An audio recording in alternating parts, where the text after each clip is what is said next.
इस वीडियो में हम एनपीएल और उससे जुड़ी इम्पोर्टेंट चीज़ों के बारे में बात करने वाले हैं जो एज अ पर्सन सबको पता होनी चाहिए। क्या है एनपीए और ये कितने प्रकार के होते हैं? एनपीए का मतलब नॉन परफॉर्मिंग लोन्स होता है। ये लोन्स वो लोन्स होते हैं जो डिफॉल्ट या जिनका पेमेंट बोरोवर द्वारा नहीं होता। क्योंकि ये लोन बोरोवर द्वारा नहीं चुकाया जा सकता तो बैंक इस लोन को एनपीए की कैटेगरी में डाल देते हैं, जो कि लेंडर के लिए ही ज्यादा रिस्की होता है। एनपीए 4 टाइप्स के होते हैं। पहला, सब स्टैंडर्ड एसेट। जब कोई लोन 12 महीने या उससे कम टाइम पीरियड के लिए एनपीए रहता है तो उसे सब स्टैंडर्ड एसेट कहते हैं। मतलब जब बोरोवर अपने लोन का इंटरेस्ट सही टाइम पर पे नहीं कर पाता, लेकिन वो लोन की ईएमआई को जैसे तैसे पे कर रहा होता है।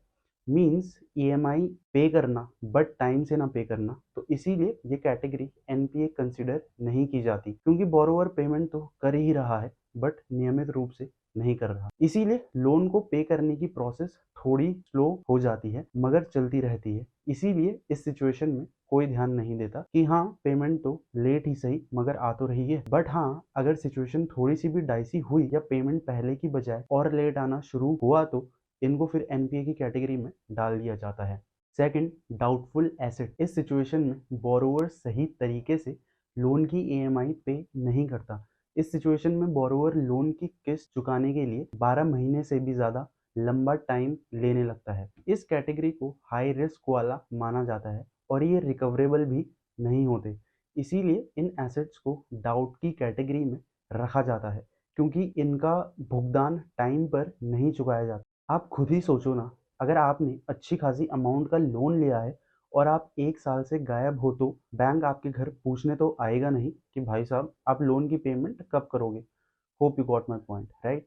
इसीलिए इन्हें वर्स्ट कैटेगरी ऑफ एनपीए कहा जाता है।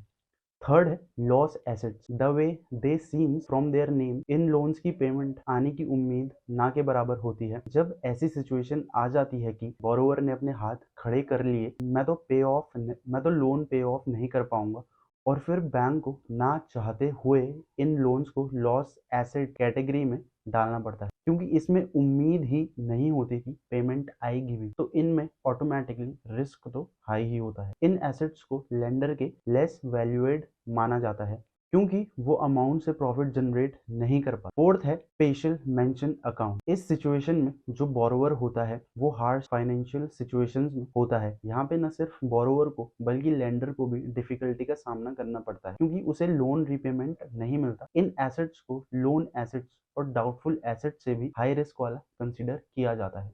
अब बात करेंगे इससे होने वाले नुकसान, जैसे इकोनॉमिक डाउन टर्न्स, मिसमैनेजमेंट और फ्रॉड। एनपीए से होने वाले नुकसान भी न सिर्फ लेंडर को और बैंक को बल्कि आम इंसान को भी इसके साइड इफेक्ट फेस करने पड़ते हैं। ग्रॉस डोमेस्टिक प्रोडक्ट, जीडीपी का घट जाना, अनएम्प्लॉयमेंट रेट हायर हो जाना और कंज्यूमर स्पेंड करने की स्पीड का धीमा होना। मंदी के दौरान बहुत से लोग और बिजनेस को लोन पे ऑफ करने में दिक्कत होती है, जो ऑब्वियसली उन्होंने लिया होता है, और ये सब होता है एनपीए के कारण।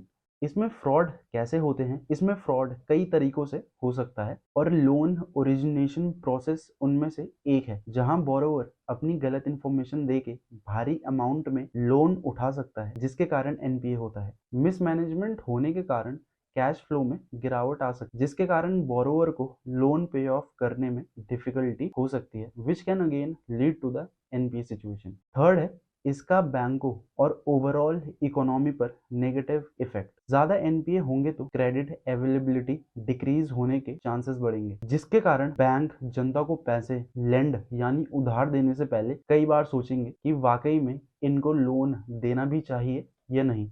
और अगर लोन कम मिलेगा तो इकोनॉमिक ग्रोथ स्लो हो सकती है, क्योंकि बड़े बड़े बिजनेस तो लोन्स पर ही चलते हैं। लेकिन जब बैंकों की बात आती है तो एनपीए का असर बैंकों की फाइनेंशियल हेल्थ पर बहुत बुरा पड़ता है, क्योंकि बड़े बड़े बैंक पैसा देकर यानी पैसा उधार देकर पैसे कमाते हैं। इसीलिए जब लोन बोरोवर द्वारा नहीं चुकाया जाता तो बैंकों को काफी नुकसान झेलना पड़ता है। हाई लेवल के जो एनपीए होते हैं उनके कारण बैंकों का लॉस रेट बढ़ जाता है, जिससे बैंक्स पर नेगेटिव इफेक्ट पड़ता है। बैंक की बैलेंस शीट और उसकी लोन देने की एबिलिटी खराब हो जाती है। इससे बैंक्स के स्टॉक्स पर भी प्रभाव पड़ता है और इन्वेस्टर्स इन बैंकों को अपने पोर्टफोलियो में शामिल नहीं करते। अगर बैंक के पास हाई लेवल ऑफ एनपीए है तो बैंक को फंड रेज करने में भी दिक्कत हो सकती है, जो कि ग्रोथ और एक्सपेंशन के लिए जरूरी होता है। एज अ रिजल्ट बैंक अच्छे से अपनी कस्टमर सर्विस प्रोवाइड नहीं करा पाते।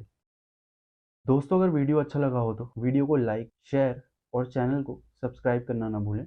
More informative content is on the way. Thanks for watching.